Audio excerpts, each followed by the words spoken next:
देखो क्वेश्चन में साफ साफ लिखा हुआ है, two forces acting on a body having magnitude 10 Newton and 5 Newton, the inclination between them is 30 degree, calculate their resistance. भाई देखो इस क्वेश्चन में साफ साफ है कि आप किसी बॉडी पे दो फोर्स लग रहे हैं 10 न्यूटन और 5 न्यूटन का, और उनके बीच का इंक्लिनेशन दिया हुआ है, मतलब थीटा दिया हुआ है। ठीक है, देखो आपको नॉन वैल्यू क्या होगी बेसिकली यहाँ पे, पी 10 न्यूटन, एक फोर्स क्यू है 5 न्यूटन, और उनके बीच का एंगल आपको दिया हो बेसिकली 30 डिग्री। ठीक है, तो आपको बेसिकली यहाँ पे तीन चीज़ें नोन हैं, पी क्यू एंड थीटा। ठीक है, ये गिवन दैट है। ठीक है, अब आपको गिवन डाटा से आपको बेसिकली रिजल्टेंट फाइंड आउट करना है। You need to find out resultant. Okay, ठीक है। अच्छा, रिजल्टेंट फाइंड आउट का मतलब क्या हुआ, बेसिकली आपको मैग्नीट्यूड निकालना होगा एंड डायरेक्शन। देखो यहाँ से एक प्रीवियस क्वेश्चन था जिसमें हमने डिस्कस किया था, तो उसमें कहा था कि find the magnitude of the resultant. उसमें साफ साफ कहते थे मैग्नीट्यूड भर निकालना है। यहाँ पे बेटा डायरेक्शन बतानी पड़ेगी, क्योंकि यहाँ पे क्या, कैलकुलेट द रिजल्टेंट मीन्स आपको कंप्लीट डिफाइन करना पड़ेगा रिजल्टेंट फोर्स क्या है। ठीक है, तो सिंपल सी बात है यार, ये तो बहुत सिंपल क्वेश्चन है, क्योंकि पैरेललोग्राम लॉ लगा दीजिए आप सीधे कि दो फोर्सेस गिवन हो, ठीक है, उनके बीच का इंक्लिनेशन मालूम हो, तो आपका पैरेललोग्राम लॉ आराम से जाता है। मैंने कहा था कि सबसे पहले आप लोग डायग्राम बना लिया करो। ठीक है, ये एंगल 30 डिग्री है। ठीक है, लॉ ऑफ पैरेललोग्राम लगाना है तो सिंपल सी बात है, आप कंस्ट्रक्ट करोगे पी क्यू आर। ठीक है, तो पहला फॉर्मूला आपका यूज़ हो जाएगा मैग्नीट्यूड के लिए, R square equal to P square plus Q square plus 2 PQ cos theta. Okay, ये फर्स्ट फॉर्मूला हुआ। इसमें वैल्यू पुट कर दो, 10 का स्क्वायर प्लस 5 का square plus 10 into cos 30 degree. Okay, इसको सॉल्व करो, क्या आएगा बच्चा, 100 plus 25 plus 100 times cos 30। Cos 30 क्या होता है, √3/2। ठीक है, 125 प्लस 50√3। इसका अगर न्यूमेरिकल वैल्यू फाइंड आउट की जाए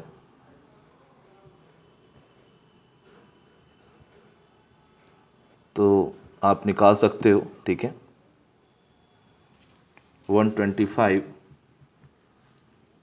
प्लस 50√3, तो ये आ रही लगभग 211.6 न्यूटन। ओके, तो आपका ये रिजल्टेंट हुआ। देखो इस क्वेश्चन में बहुत ज़्यादा रिजल्टेंट की डायरेक्शन फाइंड आउट करने में स्ट्रगल नहीं रहेगा, क्योंकि हमको एक डायरेक्ट फॉर्मूले से ही आ जाएगा। ठीक है, हम जानते हैं tan अल्फा इक्वल टू क्या होता है basically, Q sine theta upon P plus Q cos theta. Okay, आप वैल्यू पुट कर दो। Q की वैल्यू क्या है बेसिकली यहाँ पे 5 न्यूटन, एंगल थीटा कितना है 30 degree, sine 30 degree, 10 plus 5 cos 30 degree. ठीक है, ठीक है, ठीक है, तो इसको सॉल्व किया जाए।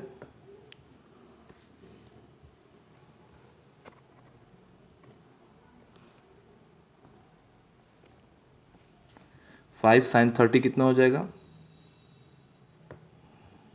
5/2 अपॉन 10 5√3/2, तो ये कुछ हो जाएगा 5/20 प्लस 5√3। हमने क्या किया, 2 से कर दिया, सिंपल कैलकुलेशन कर रहा हूँ, वो तो समझाना नहीं पड़ेगा।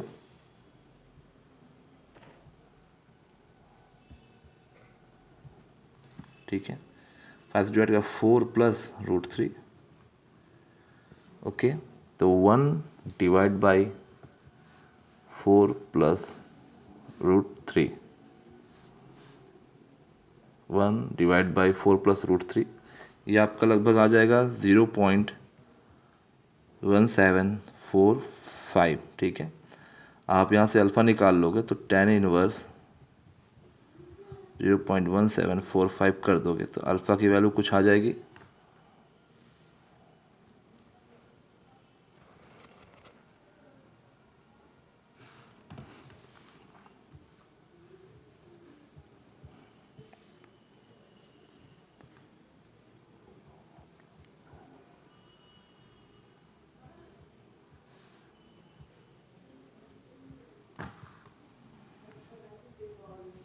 9.898 डिग्री। ठीक है, तो कहीं ना कहीं रिजल्टेंट आया लगभग आपका, एक मिनट रुकिए, थोड़ा सा यहाँ पे एक मिस्टेक है, थोड़ा सा यहाँ ध्यान दीजिएगा। ये आर स्क्वायर की वैल्यू निकाली थी आपने, ठीक है,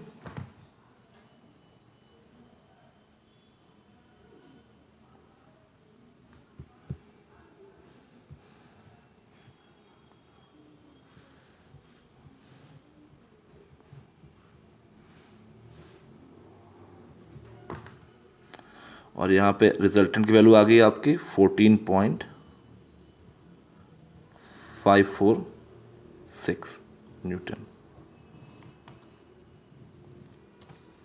यहाँ पे ध्यान दीजिएगा, मैं करेक्ट कर दे रहा हूँ, मतलब स्टेप पूरा नहीं गया था। 14.546 न्यूटन। ओके,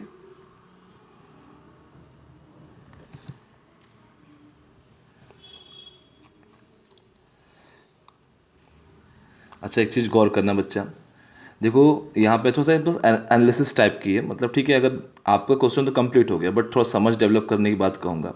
देखो P क्या है, 10 है, ठीक है, Q क्या है, 5 है, ठीक है। अच्छा, इनके बीच का एंगल कितना है, 30। ओके, ठीक है, तो देखो सिंपल सी बात है, जो अल्फ़ा की वैल्यू आएगी 30 से कम ही आएगी, सबको अंडरस्टूड होगा, ठीक है। अच्छा एक बात और गौर करना, जो बड़ा फोर्स है कहीं ना कहीं रिजल्टेंट उसके पास होगा कि नहीं होगा, ये बात कितने लोग जज कर पा रहे हैं। भाई सिंपल सी बात, जो ज़्यादा प्रभावशाली होता है उसी के करीब परिणाम रहता है, रिजल्ट उसी के पक्ष में जाता है, ठीक है। ओके, तो सेम चीज़ यहाँ देखो, आप आर कहीं ना कहीं 9 डिग्री पे है, वो भी पी फोर्स से, तो कहीं ना कहीं देखो P4 30 का आधा कितना होता है, 15, 15 के से समझ लो 6 डिग्री और नीचे, मतलब एक तरह से आर कहीं ना कहीं पी के करीब रहेगा। वैसे सिंपल सी बात है, क्योंकि वैल्यू जस्ट हाफ है पी की, ठीक है। सब बातें गौर करने की है, बट अब ठीक है, न्यूमेरिकल तो सॉल्व हो गया, बट कहते नहीं कि अप्रोच बनाना कि हाँ अपने आंसर को चेक कर सकते हो तुम गिवन कंडीशन से, और कहीं ना कहीं सॉल्व कर सकते हो, ठीक है। Okay, good.